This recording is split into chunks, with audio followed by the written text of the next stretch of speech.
Welcome to Health Coach for Women, a podcast where we explore alternative and holistic solutions to better health and wellness through intentional living.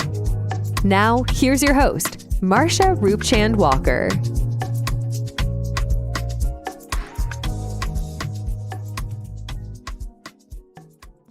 Welcome back to my channel. Thank you so much for joining me on another episode today of Health Coach for Women. Okay, I want to jump right in to today's topic, right? The 8 dimensions of wellness for complete harmony. That's what I like to talk about today. But of course, I always have a quote. So, well, not always, but I have a quote for you today. And it is, if we are reinventing ourselves all the time, then it's never too late to begin creating the life that we want instead of the ones we mistakenly assume that we are stuck with. Now, I've changed some of the words, okay, because I think that fit better. Now, this quote was by Deepak Chopra, all right?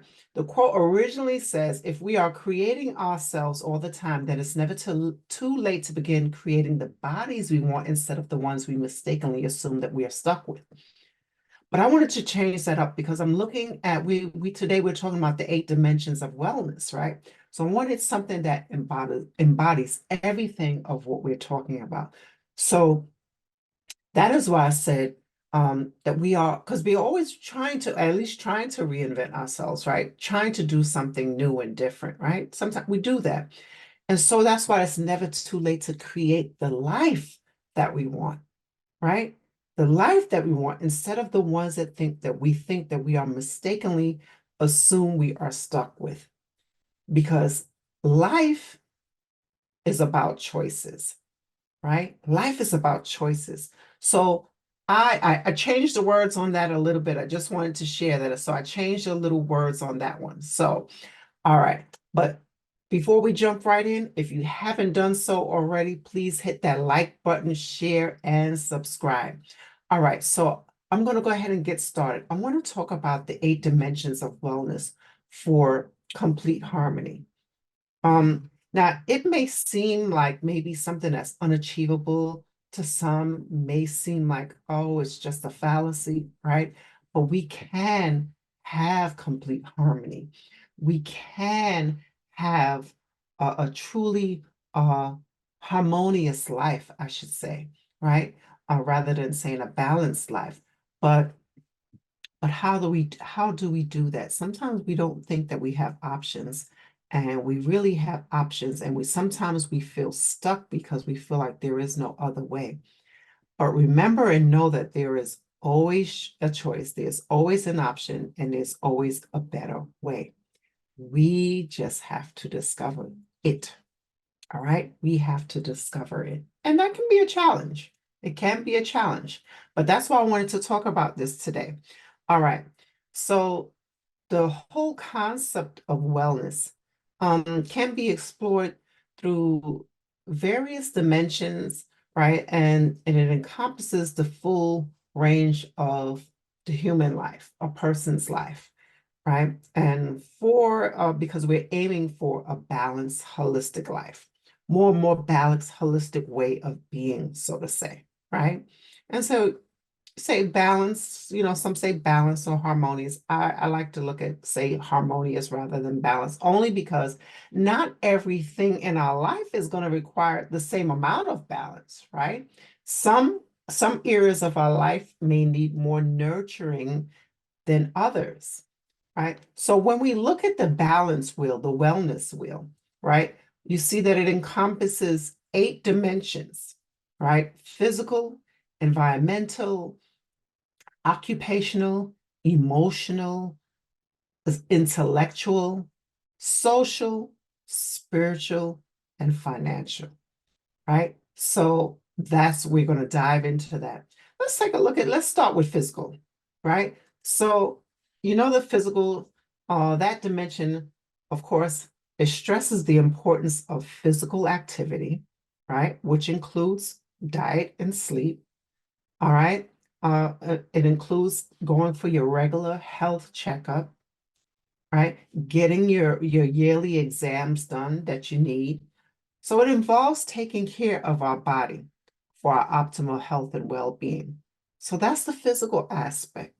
And so I want to ask you, before I even go any further, if you had to answer this question, what dimension or what aspect of your life needs nurturing?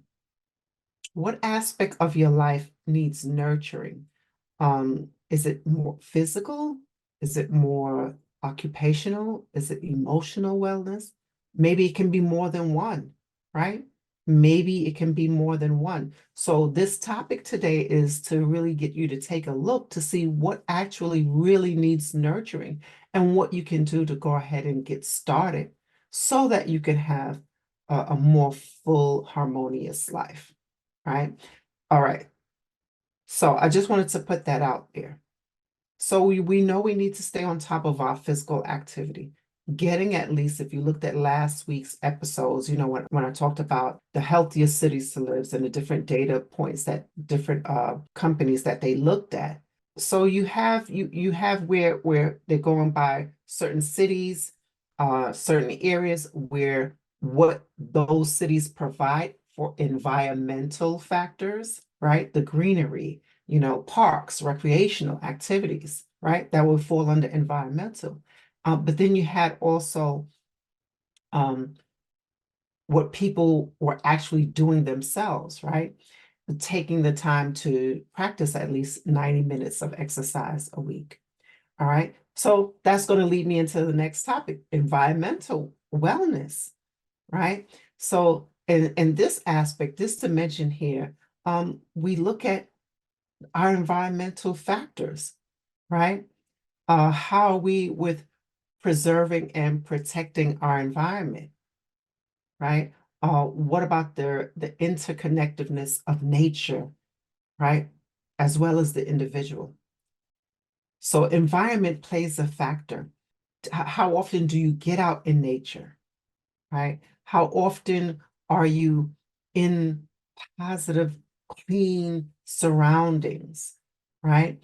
Environmental factors does not have to just be outside. What about inside the home? What about inside the home? Do you have a lot of clutter? Do you have a lot of clothes or things or items that you need to get rid of and you've been delaying? Remember, that's why they call it spring cleaning. So you want to hurry up and get those things cleared up and get rid of those things, right?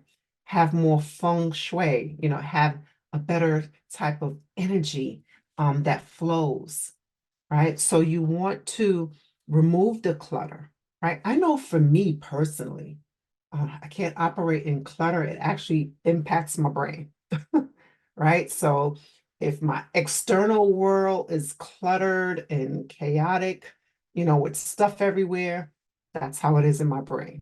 Okay. So environmental wellness, right? Do some spring cleaning. And we right now I'm talking about in indoors, right? What about some things that we could do to bring some more feng shui, some more positive flow, positive energy to the household, right? So maybe you can redecorate, right? Maybe you can change the colors now. Bring in some maybe more lighter colors, maybe some subtle color, whatever you're doing now, maybe you want to change it up and do a different color. Change up the scenery, right? Maybe change the way your furniture is set up in the home. Maybe you want to add fresh flowers to your centerpiece to your table. Okay. I know I love doing that in the spring and the summertime. And I love opening up my blinds in the daytime when the sun is shining. I like that sun beaming in. And even sometimes when it's really nice, I open up the windows, right? And I let all that stale air out and let the good fresh air flow in, right? So just doing things like that can help with your environmental wellness, right? Your environmental wellness is important, right? Or when it comes to your indoors. Your outdoors, get yourself out more into nature, fun activities, right? Being out and just taking a simple walk in your neighborhood, things of that nature, right? And so that's what we need to look at. So now I want to move on to occupational wellness. Now, this is a good one. This is a good one because occupational wellness, now this one can be a challenge, right? Because not everyone love their work, right? Many people are dissatisfied with their jobs. They may be grateful that they have a job, they're grateful, but many people are dissatisfied with their jobs because of the stress that it brings, right? Whether it's due to organizational structure, management, lack of staff, lack of education, lack of support, right? Lack of support, lack of acknowledgement, right? Lack of acknowledgement, acknowledging employees, right? So all of these different factors plays a part in someone's occupational wellness. So what are some things that we can do? We know that we cannot control other people, right? We know that we may not be able to change everything, the things that's beyond our control. But what are some of the things that we can change that's within our own control, that we have control over, right? And some of that is, when it comes to occupational wellness, is in how we react to certain things, right? How we react to certain situations, how we communicate better with others.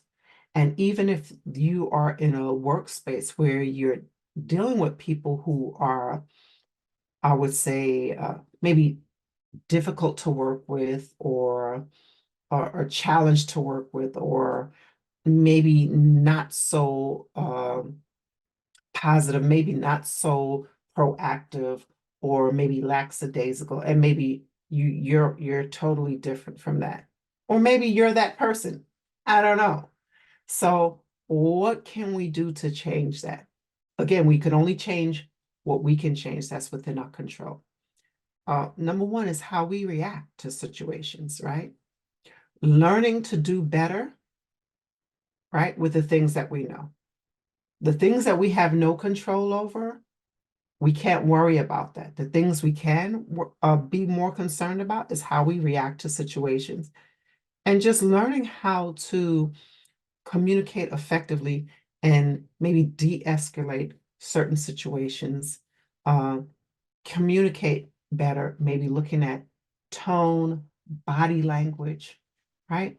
Tone, body language. What about if where you're not being heard, right? What about if you're not being heard from maybe upper management? What about things like that? What can we do? Have you tried maybe trying to have a personal one-on-one, right, with that person, right? And they say they want you to go through the chain of command, so you do that, right? You always follow the protocols first. You make an attempt to have a one-on-one discussion if possible. And then, so what happens if that's not effective? What happens when that's not, hopefully it would be, right? Hopefully you want your voice to be heard. But what if that's not effective? What else can we do to get our point across? Um, Maybe we need to go higher, right? Maybe we need to go a little higher, take it a little further, right? You follow the chain of protocols, maybe we need to do that. Maybe we need to just come up with a plan to do something different, right? Come up with a plan that maybe this environment, this occupation here at this organization may not be the best. So maybe we need to reevaluate, right? And see maybe how we can move and transition into a different environment, right? A different environment, whether it's maybe changing departments, maybe it's not changing organizations, maybe it's just changing the departments, right? And so this is what we have to do. We have to do some critical thinking, analyzing, coming up with strategic ideas and plans of how we can live better, how we can live better in the things that we're maybe not able to change at the current moment. That is something that you can do. All right. So now I want to take a look at emotional wellness. Now, this one is important because, many people are caught up in their feelings. And because when maybe they are approached with a not so well topic, a topic maybe that they want to avoid, or a topic that may be unpleasant, or that may be hurtful, because sometimes people aren't ready for the truth, right? Emotional wellness is so important. All right. And so with emotional wellness comes emotional intelligence, right? Learning how to communicate effectively. That's important. It's not saying that you have to dismiss your emotions, right? But it's learning how to manage it in a better way so that it is productive, not only productive where it is not offensive and hurtful to another person, and vice versa, right? And vice versa, because you need to be in touch with your emotions. You need to be in touch with your emotions and your feelings. That's important. And I'm taking this outside the work environment for a moment. It's okay to, or even if you may be at work, because people can get angry at work, this happens. So whether you're in a work environment or a home environment, wherever outside of work, there may be times when you're upset, right? Or even perfect example, road rage, driving to work and being upset, being upset that someone cut you off. It really serves no one. Yes, you can be upset, right? But it serves no one in when you are angry and upset, right? Because it only does something to you. It only raises your stress level and make you angry and upset. So when things like this happen, all right, for the moment, if you want to be upset in that quick moment and then let it go. Learning how to just let it go. Get past the emotion once you feel that you need to express that emotion and get it out. Yeah, and release it and let it go. Let it go and let it flow. All right. So emotions, is something that is very strong, and learning how to cope with stress, cope with emotions effectively. It can be a challenge, right? And we know that emotions can cause a lot of stress. Emotions can cause a lot of stress, whether it's anger, resentment, bitterness, sadness, right? These things can cause a lot of stress. So we need to make sure that we are taking notice of our emotions and seeing how we can manage in a better way that's healthy for ourselves as well as others.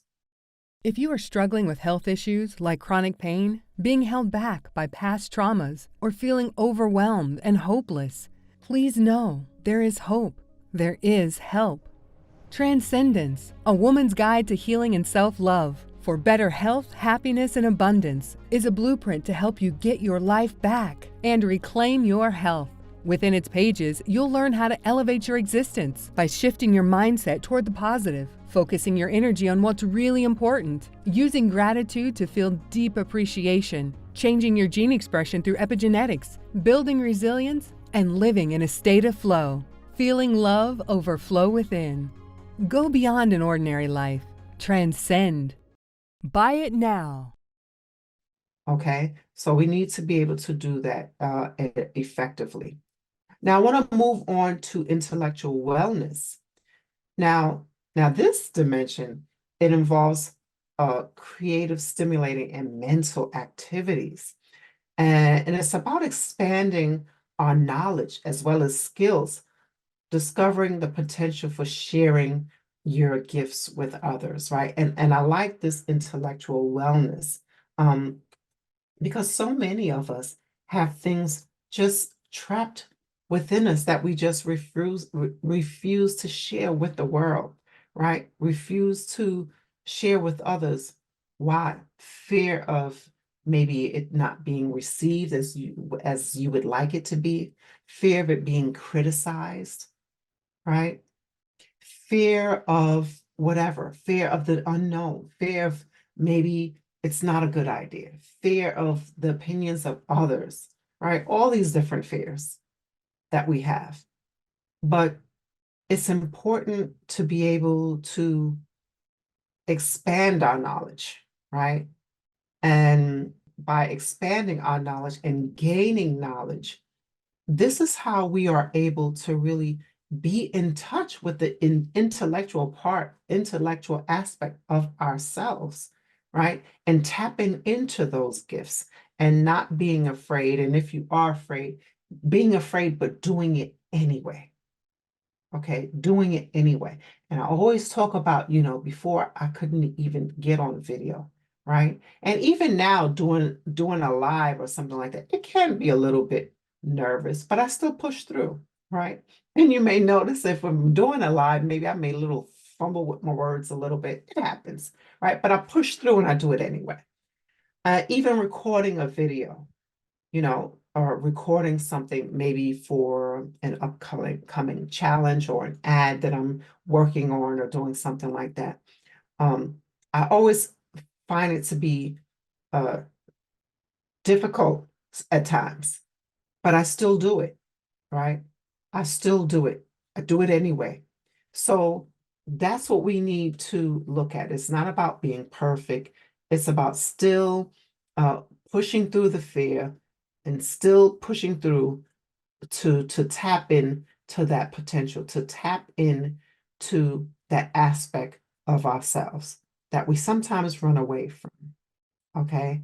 So I want to move on now to social wellness, right? Social wellness. People actually have social anxiety. People actually have this fear of being around a lot of people, large groups of people, for whatever reason. There's different reasons for that, right? There's different reasons for social anxiety, right? But social wellness, right? This area here, it focuses on a sense of connection and belonging. So, and having that well-developed support system.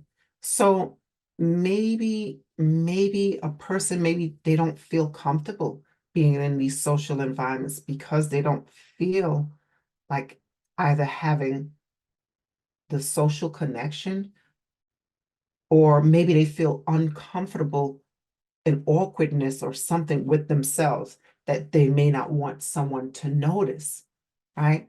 Instead of just being themselves, instead of just being who they are, right? Being your awkward, quirky self. It's okay, right? And learning to be okay with who you are, right? And accepting yourself, and no matter how strange or kooky, quirky, however you may feel, right? And not looking for validation from others. That's important. And when I say that too, I think about social media, right? Where, I look at social media and I look at like the women on social media, some women, it's like everything is so made up, right?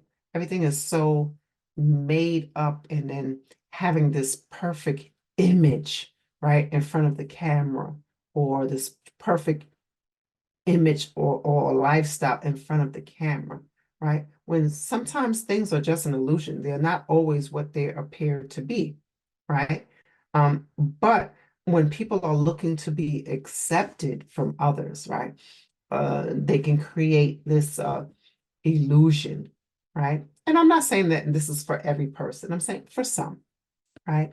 Um, because you're looking for acceptance, right?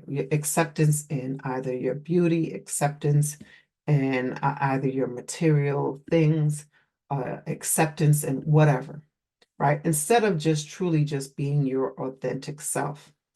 And so we need to learn how to really authentically be our true self, right? And not worry about social media and what people have to say and looking for validation, right?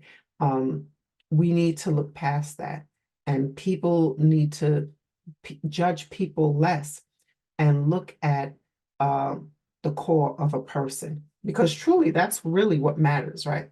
The core, the essence of a person is what matters most. Okay. And so that is something I wanted to touch on. And that is an aspect that people really need to really take a reflection and really be themselves. And especially when you're putting your personal business out there. And then, people can be mean, right? People can be very mean. And then when you put your personal business out there and people are criticizing you for it or making negative comments and hurtful comments, it can have an impact on your mental wellness, right? It can have an impact on your mental wellness, right? It certainly can. And so, and that falls into, when I say mental well, that also falls and lies into that emotional and intellectual wellness, right? Your mental wellness, your mental health, right? So that can kind of be tied into it as well. All right.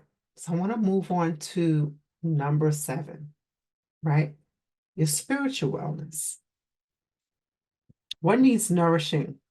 Does your spiritual wellness needs nourishing? What needs nourishing? Again, I asked you that question to take a real look at yourself, your particular self, and your particular life of what needs nourishing, right?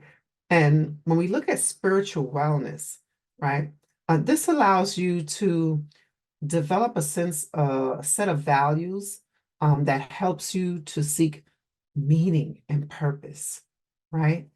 And that's important. Um, and and it can be represented in several different ways. When we look at it, could be based on your religion. It could be based on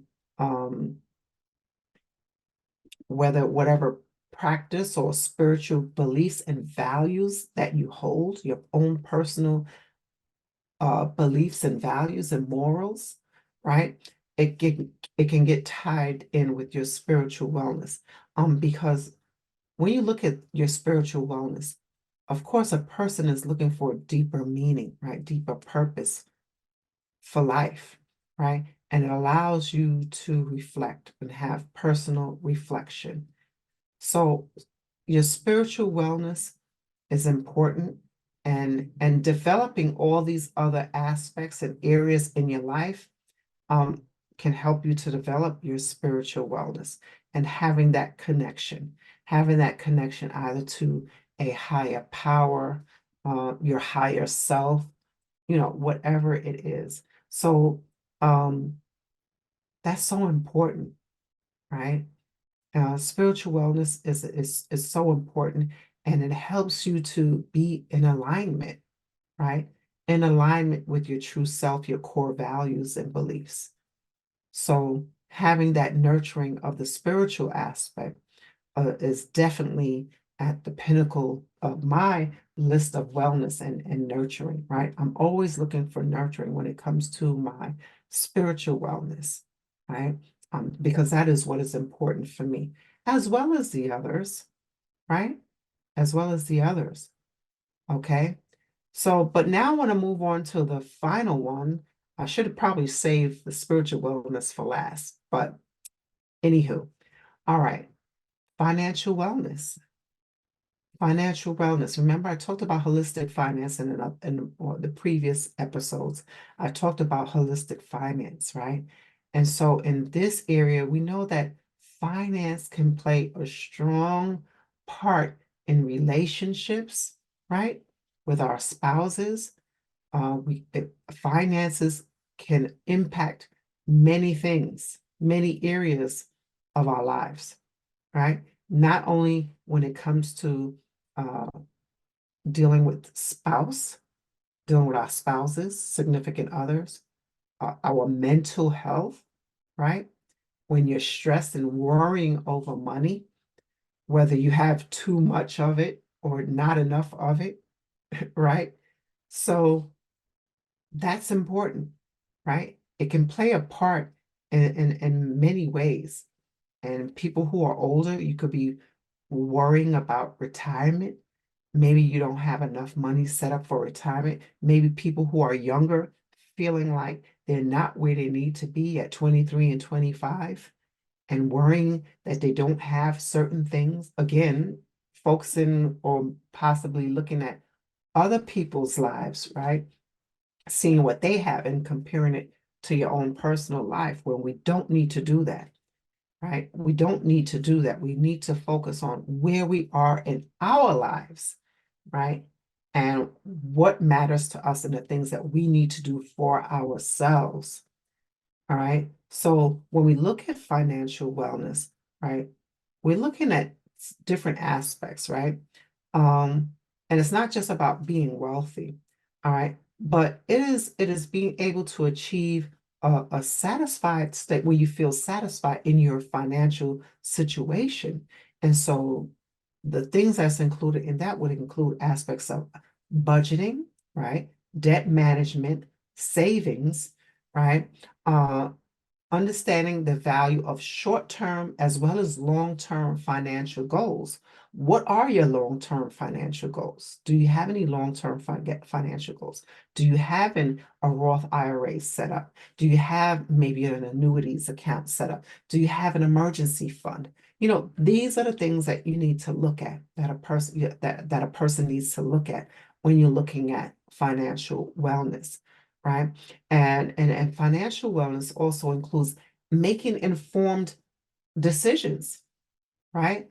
About finding that harmony, finding that place that allows you to meet current and future needs while still being able to live comfortably, right?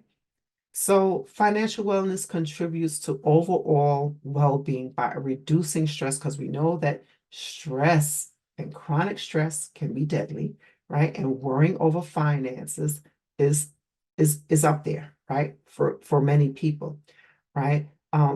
Because you want to have that financial security, job security, right? Being able to have a job that pays you the income that you need so that you can have whatever this certain lifestyle, or be able to have the right funds, around a right amount of income to pay your bills each month, right? We need to really take a look at that, and then learning how we can simplify things and make things more simpler. It doesn't have to be difficult. It doesn't have to be so much of a struggle. We just really need to take a real hard look, and go over our finances, go over the budget, see where you can pay down, reduce some bills, reduce some debt, right? Reach out to a financial expert, whatever, but start by empowering yourself first by doing some reading or listening to this podcast, or any other podcast on finance and wellness, right? Because this podcast has to do with holistic health, right? Encompassing all of which makes the whole person. So again, taking a look at that, and being honest with yourself on what needs to be what needs to be made, what changes need to be made. How can I make things better? What do I need to do to feel more fulfilled in my life? And how would you answer that question? What things do I need to do so that I can feel more fulfilled? Well, what's aligned with your true core values? Eh, Is what you're doing now aligned with your true core values, whether it's the type of work you do, um, whether it's whatever your hobbies are, what your activities, what are you reading, books that's empowering you? Are you doing things that's empowering you? Are you reevaluating your budget, right? Doing those things that will empower you to have that joy and fulfillment of what you are looking for, to have more balance, right? To have that complete balance, so to speak. So we need to be able to be honest and look at all those things, look at all those aspects of ourselves, and to see what needs nourishing, right? having more connections with, and a part of that is having better communication, right? Oh, as listening as well as being heard, right? That's important. It's not a one-sided thing, right? Again, our environmental, indoor and outdoor. Are we getting out in nature? Are we, uh, making sure that we're decluttering our environment at home, right? Maybe rearranging the furniture. Maybe you want to put some fresh paint, want a new color, give it a brand new fresh look, right? These are the things that can help nourish us in healthy ways. These are reading books that we enjoy, engaging in activities, right? Connecting with family and friends. These are the things that we need to really pay attention to. And the things that we are afraid of, we need to conquer that fear by just doing it anyway. All right? Conquer the fear by doing it anyway. So this is why I want to talk about this topic today. I'm pretty much done. I wrapped up, and I hope that you enjoyed this episode. I was feeling kind of sporty today, so I have on my Harley Davidson shirt. So I was feeling kind of sporty, but I just had to get that out there. I don't know why. But anyway, I digress. I hope you enjoyed this episode. Stay tuned for next week's episode. And if you haven't done so already, please hit that like button, share, and subscribe. Until next time, bye for now.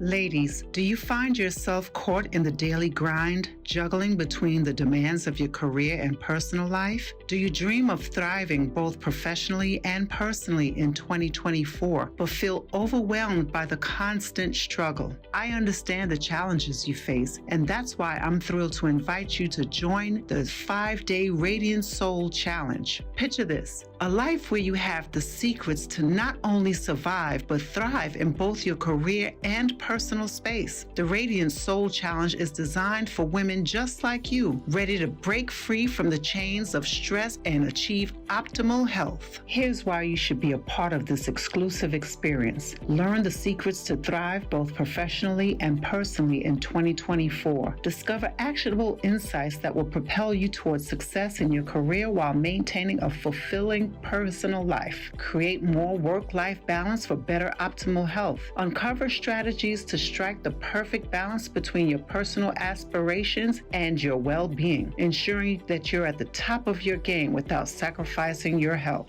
Implement proven strategies for stress management and productivity skills. Say goodbye to stress overload. Acquire practical techniques that boost your productivity and keep stress at bay, empowering you to excel in your career with ease. Don't miss this chance to embark on a soulful journey. Join the 5-day Radiant Soul Challenge and redefine your path to success. Click the link below and secure your spot in the 5-day Radiant Soul Challenge now. Your thriving future awaits. Hope to see you there.